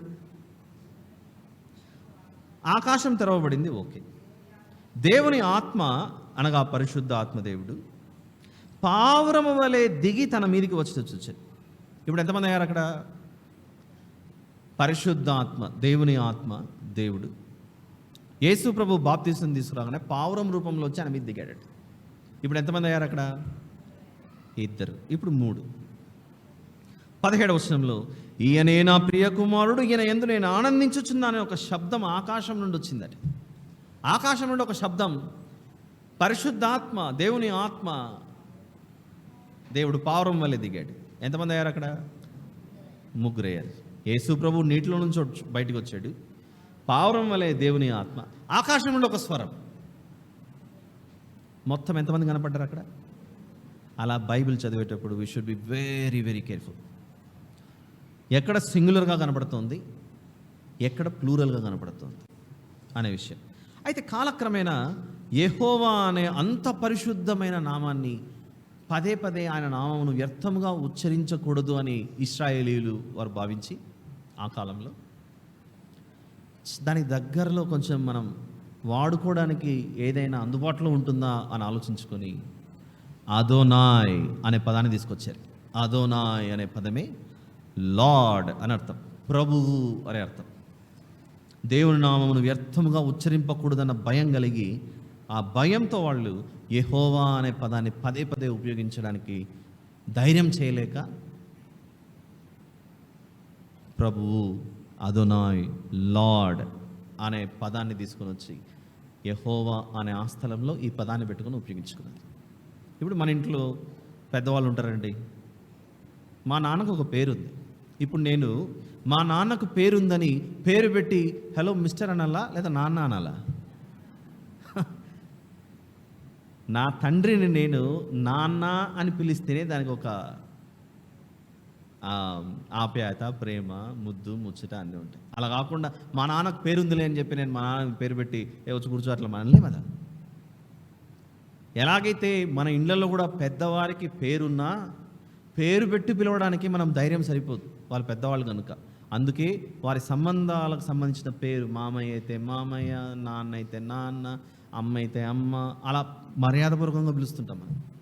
ఇంట్లో ఉన్న పేరెంట్స్నే పేరు పెట్టి పిలవడానికి మనం భయపడుతున్నప్పుడు ఈ సృష్టి అంతా చేసిన ఆ ఉన్నవాడనే దేవుడిని పట్టుకొని పేరు పెట్టి ఎలా పిలుస్తాం? కాబట్టి దగ్గరలో ప్రేమతో మేము ఆయనను గౌరవించుకుంటూ ఉండాలంటే అదోనాయ్ అని పిలుచుకుంటే బాగుంటుందని లార్డ్ అని రీప్లేస్ చేశారు కాలక్రమేణా. ఆల్రైట్, వచ్చేద్దాం నిర్గమకాండం 3వ అధ్యాయం ముగించుకుందాం. అర్థమైందా? ఇప్పుడు 14వ వచనంలో అందుకు దేవుడు నేను ఉన్నవాడను అని మీతో చెప్తున్నాను మోషే, వెళ్ళి చెప్పదే మాట, అనువాడనై ఉన్నానని మోషేతో చెప్పాను. మరియు ఆయన ఉండునను వాడు మీ యుద్ధకు నన్ను పంపానని నీవు ఇశ్రాయేలుతో చెప్పవలనను. మరియు దేవుడు మోషేతో ఇట్లా నేను మీ పితరుల దేవుడైన యెహోవా అనగా అబ్రహాము దేవుడు, ఇస్సాకు దేవుడు, యాకోబు దేవుడనైన యెహోవా మీ యుద్ధకు నన్ను పంపెనని నీవు ఇశ్రాయేలుతో చెప్పవలను. నిరంతరము నా నామము ఇదే. బ్రతికున్న వారికి నేను దేవుడును కానీ మృతులకు దేవుడును కానని మత్తయి సువార్తలో యేసు ప్రభు చెప్తాడు ఆ విషయం. నిరంతరము నా నామము ఇదే, తరతరములకు ఇది నా జ్ఞాపకార్థ నామము. ఏం చెప్తున్నాడు చూడండి దేవుడు అక్కడ. నిరంతరము నా నామం ఇదే, నిరంతరము నా నామం ఇదే. ఏమంట ఆయన నామం? యెహోవా అనేది ఆయన నిరంతరం ఉండే నామం అంటే. మీరు ఇదే చెప్పుకోవాలి, మీరు ఇదే మాట్లాడుకోవాలి. అంటే అర్థం ఏంటి? యెహోవా అంటే ఉన్నవాడు. మనం కూడా చూడండి ఎప్పుడు ప్రభా, ఈరోజు ఈ కార్యక్రమం అయిపోయిన తర్వాత కూడా నేను ముగింపు ప్రార్థనలో ప్రతిసారి ప్రభా వీరందరూ వారి వారి గృహాలకు క్షేమంగా వెళ్ళేట్టుగా కాపాడు తండ్రి, మీరు తోడుగా ఉండండి ప్రభువా అని అంటారు. ప్రతి విషయంలో మనం ప్రార్థన చేసేటప్పుడు నువ్వు ఉండాలి ప్రభువా అని అంటుంటాం. మనం తెలియకుండానే మనం ఏం చేస్తున్నాం? ఇదిగో నా దేవుడు ఉన్నవాడు, ఆయన నాతో ఉంటాడు అని విశ్వాసంతో నమ్మకంతో ఉన్నవానికి మనం ప్రార్థిస్తున్నాం. ఈయన ఎప్పుడెప్పుడున్నాడు? మన తాతల కాలంలో ఉన్నాడు, మన కాలంలో ఉన్నాడు, మనం పోయిన తర్వాత మన బిడ్డలతో కూడా ఉండే దేవుడు మన దేవుడు. అందుకే ఆయన నిరంతరము నా నామం ఇదే. అసలు నా అసలైన పేరేంటి అనే డౌట్ వస్తుంది. ఇప్పుడు దేవుని అసలైన పేరేంటి చెప్పండి అని వచ్చాక అది మాకు తెలియదు. It's none of our business. నేను మీతో ఎప్పుడు ఉండేవాడిని కనుక ఉన్నవాడనే చెప్పుకోండి నా గురించి. ఇప్పుడు అందుకే ఎగ్జాంపుల్స్ చాలా అవసరం. చిన్నపిల్లలు పుట్టారు, పాలు తాగారు, దోగాడుతున్నారు, అంతవరకు వచ్చిన తర్వాత 6 నెలలు వచ్చిన తర్వాత ఇంక ఎదురు చూస్తాం. వాడు 6 నెలలు రాకముందే పక్కన అమ్మ, వీడు ఫస్ట్ అమ్మ అని అనాలి అని తల్లి పోరాటం చేస్తుంటాడు. చూడు వీడు నిన్న అమ్మ అని ఫస్ట్ నాన్నే అంటాడని వాడి చెవిలో ఊదుతుంటాడు పక్కన, నాన్న నాన్న నాన్న. అప్పుడు వాడు పదాలు 8వ నెలకో 9వ నెలకో నేర్చుకొని ఫస్ట్ నాన్న అని పలికాడు అనుకోండి, ఆ రోజు ఇంకా చూసావా అని కాలు మీద కాలేసుకొని మీసం తిప్పి కూర్చుంటాడు ఈ తండ్రి. నువ్వు ఓడిపోయావు, నేనే గెలిచాను. ఇంట్లో ఉన్న తల్లిదండ్రులు పుట్టిన బిడ్డ నాన్న లేదా అమ్మ అని పిలిస్తేనే వినాలి అని ఆశపడతామే కానీ మన పేరు చెప్పి ఎవరైనా నన్ను ఇట్లా పెరుగురా అని చెప్పేసి చెప్తా పోతుంటామా బిడ్డలకి? ఇప్పుడు నా కొడుకు వచ్చాడండి, వాడు ఇట్లా నిద్రపోతున్నాడు చూడండి, చైర్లో కూర్చున్నాడు. నేను ఏం చెప్తున్నాడో మనకు అర్థమవుతుంది. ఇప్పుడు నిద్రలో ఉన్నాడు.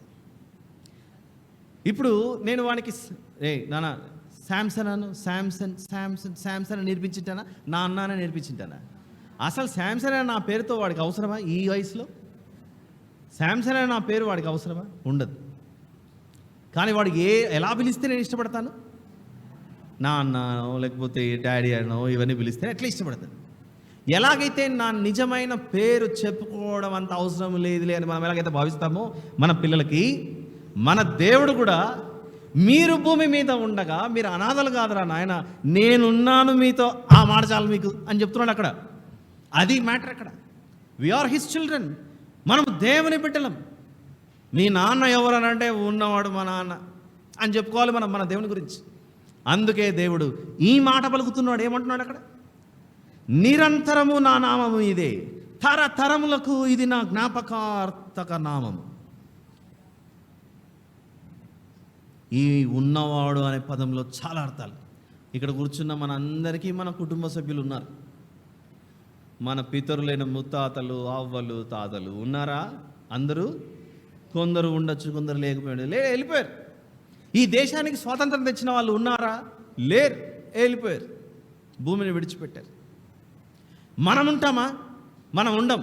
మనం కూడా విడిచిపెట్టాలి. మన తర్వాత రాబోయే తరం ప్రభు రాకడ ఆలస్యమైతే వాళ్ళు ఉంటారా? ఉండరు. కాబట్టి ఉన్నవాడు అన్న పేరుకు అర్హత కలిగిన వాడు ఎవరైనా ఉన్నారంటే అన్ని తరాలలో ఉన్నవాడు ఒకే ఒక్కడు, అది మనం నమ్మిన దేవుడు. అందుకే ఆయన పేరు జ్ఞాపకార్థముగా నిరంతరం ఏమైపోయింది? తరతరములకు ఉన్నవాడు. తెలుగు భాషలో ఉన్నవాడు, హెబ్రీ భాషలో ఆ యాహ్వే అనేది తెలుగులో ఉన్నది ఉన్నట్లుగా కొంచెం మనం పలికే విధంగా యెహోవా అని అలా రాశారు. ఇక్కడ 16వ వచనం, నీవు వెళ్ళి ఇశ్రాయేలీయుల పెద్దలను పోగు చేసి మీ పితరుల దేవుడైన యెహోవా అనగా అబ్రహాము, ఇస్సాకు, యాకోబు, మళ్ళీ చెప్తున్నా చూడండి, మీ పితరుల దేవుడైన యెహోవా. ఎవరైనా పితరుల దేవుడైన యెహోవా అంటే అబ్రహాము, ఇస్సాకు, యాకోబుల దేవుడు నాకు ప్రత్యక్షమై.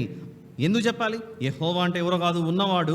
మన ముత్తాతల కాలమైన అబ్రహాము గారి కాలంలో ఉన్నవాడు, మన తాతగారైన ఇస్సాక్ గారి కాలంలో ఉన్నవాడు, మన తాతగారైన యాకోబు కాలంలో ఉన్నవాడు, మన పితరుల కాలంలో ఉన్న ఆ దేవుడు నాకు ప్రత్యక్షమై ఇలా చెప్పాడు, నేను మిమ్మును ఐగుప్తులో మీకు సంభవించిన దానిని నిశ్చయముగా చూచితిని.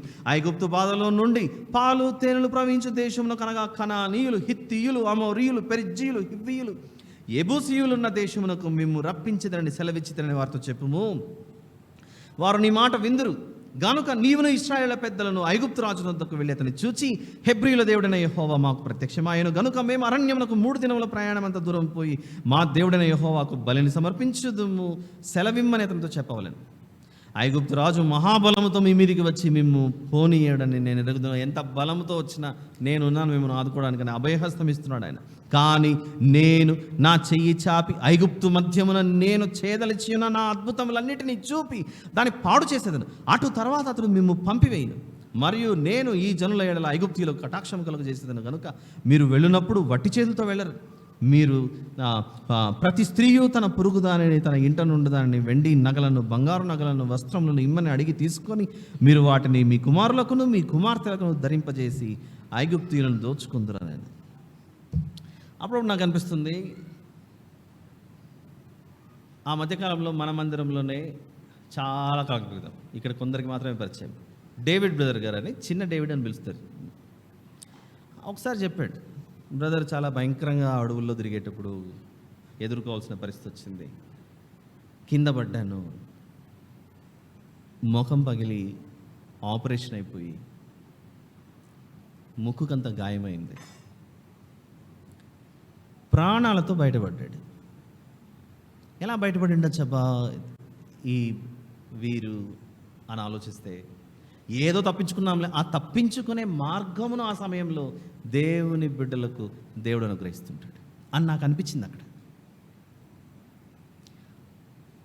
ప్రతిసారి ప్రార్థన, ప్రభా వీరు ఎక్కడంటే అక్కడ దేశ భద్రత విధుల్లో ఉన్నారు తండ్రి, మీరు వారితో ఉండండి, ఇక్కడున్న కుటుంబాలతో కూడా ఉండండి అనే కదా ప్రార్థన చేసేది. ఎందుకు ప్రార్థన చేస్తాం?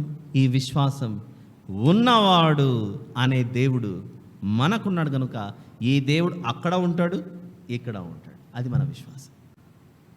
మిద్యాన అరణ్యంలో గొర్రెలు మేపుతుంటే మోషే గారితో మాట్లాడుతున్నాడు, నీతో ఉన్నాను మాట్లాడుతున్నానని. ఎవరి గురించి మాట్లాడుతున్నాడు? ఇశ్రాయేలీయులు కష్టాలను అనుభవిస్తుంటే ఆ వెట్టి చాకరీ చూడలేక విడిపించడానికి నేను వచ్చానని అక్కడ వారి పరిస్థితులను గమనిస్తున్నాడు. ఆయన ఈ భూతలమంతా, ఈ సృష్టి అంతా ఏం జరుగుతుందో గమనిస్తూ అందరితో ఉండి ఆయన వారిని ఆయన కాపాడుకుంటున్నాడు. ఆయన వారిని కాపాడుకుంటున్నాడు. ఆయన వారు కాని వారు శిక్షలోకి వెళ్ళిపోతున్నారు. ఈరోజు ఇక్కడ కూర్చున్న మనం, నీవు దేవుని వాడవా కావా ఒకసారి ఆలోచిస్తారని ఆశిస్తూ ఇంతటితో ఈ సందేశాన్ని ముగిస్తున్నాను. మిగిలిన విషయాలను రేపు చూద్దాం.